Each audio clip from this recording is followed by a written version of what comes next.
Good UCorp morning everyone. Once again, I'm Jonathan Daklan. So, napakasimple lang po yung ginawa kong video po ngayon, no? Gagawin kong video ngayon, but very essential po ito sa network marketing, sa UCorp business po natin. So, nag-research po ako dito sa online, no, sa Google, 7 essential skills in network marketing by my mentor Eric Worre. So, ito po yung 7 essential skills na sinabi po ni mentor Eric Worre, isang Amerikano po siya na successful network marketing, a professional network marketer. Ito po yung 7 na sikreto na kailangan na skills ng isang professional at successful network marketer. Ito po yung number 1, finding skills. Na pangalawa, inviting. Pangatlo, presenting. 4, follow-up. Pang-5, closing. Pang-6, duplication. At yung pang-7 ay promoting events. Ayun. So, pag-usapan natin yung finding prospects. So, ito yung kailangan nating gawin, no? Yung video ko po na about po sa memory jogger. Kailangan natin na maghanap, mag-prospecting. Maghanap tayo ng mga kakilala, no? Let's get out from our comfort zone. Let's get that out and explore, and kahit anong mga events puntahan natin para magkaroon po tayo ng maraming mga potential customers at mga teammates. At ito ay kailangan po natin dito ay constant na pag-add ng mga tao sa listahan po natin, na araw-araw po yan. At ang goal po natin ay mag-build po ng large pool of people na kakausapin natin regarding sa UCorp business po natin. Yan po yung number 1, finding prospects. Number 2 naman, kailangan natin ng skills ng pag-i-invite. Sabi nga dito, the invitation is the gateway skill that encourages a prospect to take a look at your product or opportunity. At kapag excited, enthusiastic, at expresses na parang nagmamadali tayo, magkakaroon ng curiosity yung mga tao. Hindi yung half day tayo doon sa bahay nila, hindi ganoon. Kailangan na para tayong nagmamadali without giving away too much information. Parang simple lang na parang invitation para magkaroon silang parang excitement at yung parang ma-interest sila, ma-hook sila doon sa bakit interesa, pat sobrang nagmamadali siya, baka importante ito, no? Parang ganoon, no? The key is to get them to the next step, such as presentation or meeting. Ma-invite natin sa mga events sa Zoom or sa big events natin, sa physical event. So, not to close them on the spot. Hindi yung kailangan nating pabayarin ka agad o maging member ka. Hindi po. Ma-educate muna natin sila, ma-invite sila, masama natin sa event, no? So, hanggang sa ma-educate siya, hanggang sa magiging member siya talaga. So, yun po yung pinaka-professional way on inviting people. Yung presentation naman po ay itong skills na to, kailangan po ito ng skills sa pag-present ng product, sa business opportunity. So, kailangan po natin na pagandahin yung ating presentation na simple at madaling maintindihan at ma-duplicate ng ating mga downlines. Kapag mag-build po tayo ng team po natin, kailangan po na maturo natin sa kanila din na mag-present. Kahit wala tayo, kailangan marunong sila mag-present kahit napakasimpleng paraan. Kasi matututo din sila along the way na pagandahin at mas ma-encourage sila, mas matuto sila sa tawag dito, sa field, no? Sabi nga sa mentor ko dati, the field is the best teacher. Along the way, magkakaroon po tayo ng muscle sa ating skills sa ating pagpapresent hanggang sa magaling at magagaling po tayo araw-araw. Basta practice tayo, parang nagji-gym lang tayo dito. Ngayon, pang-4, follow up.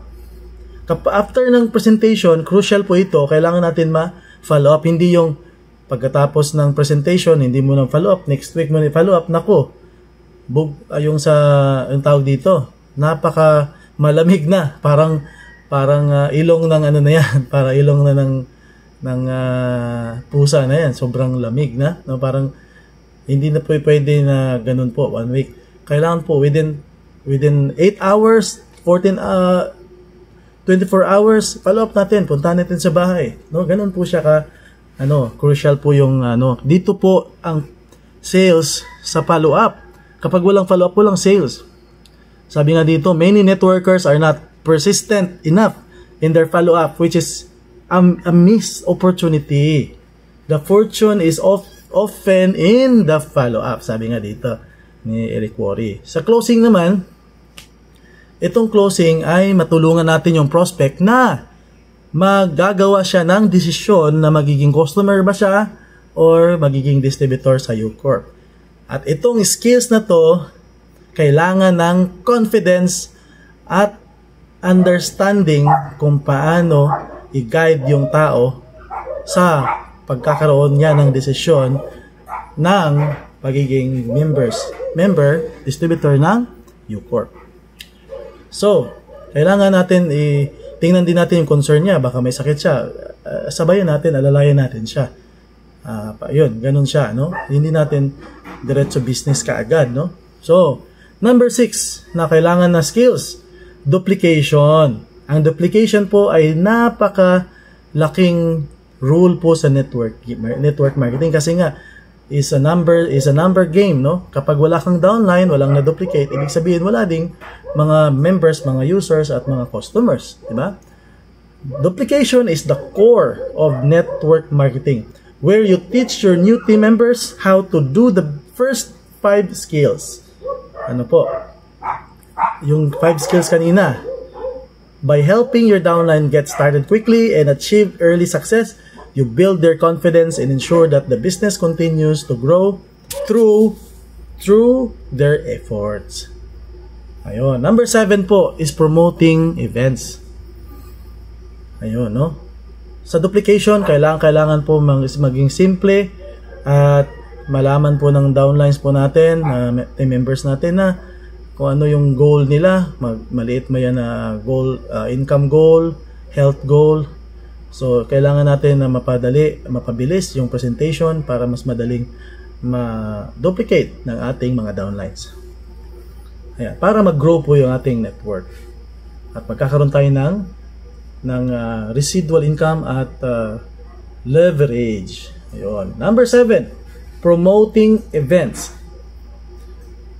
Successful network marketers understand the power of events. Meron tayong small meeting, one-on-one meeting, public meeting sa hotel, sa big events, no, mga stadium. So, yun po, imbitahin natin talaga. Kahit ikaw magbabayad ng pamasahe, kung maaari, kailangan dalhin mo siya sa mga training, motivational trainings, no? So, lahat ng events, whether online or in-person event, i-promote natin, and attending their event builds a sense of community. Makita niyo doon na sobrang dami na natin.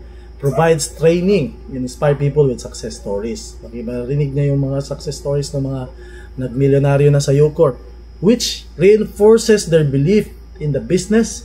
It is a vital step for growing and sustaining your team. Ayun. So maraming tayong matutuhan dito. Napakasimple lang po. Ito po yung basic na kailangan nating malaman sa network marketing. The 7 essential skills in network marketing. Ito ang finding prospects, inviting, presenting, follow-up, closing, duplication, and promoting events. Ayan, no? Once again, good UCorp morning everyone. More power sa ating pag-network, pag-share ng mga good news sa ating company para makawala at makalabas na tayo sa kahirapan. Tuloy-tuloy magtulungan tayo. Let's do the business right para maging successful tayo dito sa UCorp. Ayun. Have a great day. More power. Bye.